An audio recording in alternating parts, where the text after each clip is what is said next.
Здравейте! Вие сте с шоуто на Ваечка и ще ви покажа една кифла в едно кратко интервю. Ето и нея. Здравейте! Толкова е прекрасна, нали? Да. Само че се надявам да оживея до края на шоуто. Как не? Как може да умреш в мое присъствие, ако не е в двубой за сърцето ми? Но ти си момиче, за това не те искам. Нахална. Но все пак този глас ме побърква и не знам дали ще издържа. Вече мисля, че ме боли ухото. Колко крепки уши имаш! Ако живееш в моя живот, всяка петък, събота и неделя на парти. Да, но едва точно хората, които дружат с теб и ходят на партита с теб, не чуват гласа ти и може би затова още са живи. Чуват го и още как? Да, надвикаш музиката. Предполагам, че става. Добре, да започваме с интервюто, защото ще се побъркам. Трябват ми кратки, ясни отговори, без много дълги обяснения, с които да оглушея. Да, благодаря. Нямаше нужда. Добре. Имам един въпрос, който предполагам отговора. Дали се чувстваш като кифла? Не! Каква е тази глупост? Всички ме определят като такава. Аз не съм. Просто имам хубава коса, готини аксесуарчета и сладурски дрежки. Да, нали? Тя не е кифла, определено. Имаш ли представа как изглеждаш отпред и отзад?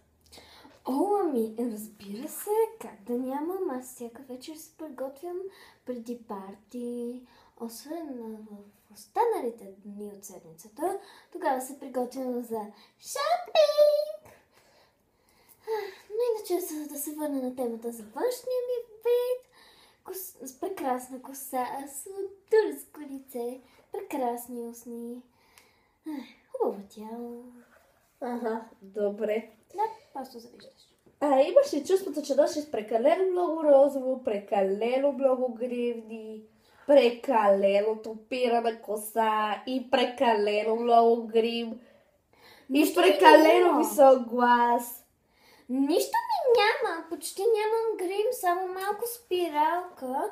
А за гримите вижте колко малко са. Виждате ли? Няма дори 20.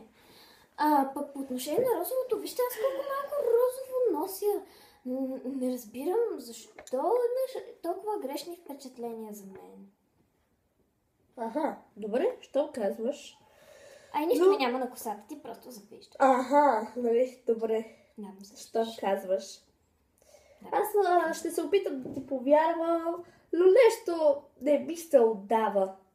Да, трудно се вярва на ангели, чиято красотата заслепява. Да, мисля, че малко доста пооглушах и се заслепих и... не знам, всичко... Пишат ми колко съм търсена и желана. Да, нали? Толкова много неща се появяват при теб. Разбира се. Това се изглежда добре. Има готина кола. Това пък било играчка. Лъжец. Добре, как ще си избереш едно момче? Трябва да е висок, красив, умен, много богат, с много хубава коса и винаги готов да ми огажда и да ме харесва каквато съм и да не си създава грешни впечатления за мен, както ти правиш. Добре, значи аз съм виновната. Да. Щом казваш, ще се опитам да ти повярвам. Да. Добре, и едно въпросче. Колко гаджета си имала? За през седмицата или само за днес? Добре, това ме изненада и не го очаквах. Но да пробваме за днес. Интересно ми е какво ще отговориш. Най-вероятно са 4, но може да са 5 или 6, не съм сигурна. Тези съобщения, които получавах, ми пишеха, че съм гадже, че трябва да им обръщам повече внимание, но всъщност няма спомен да сме били гаджета.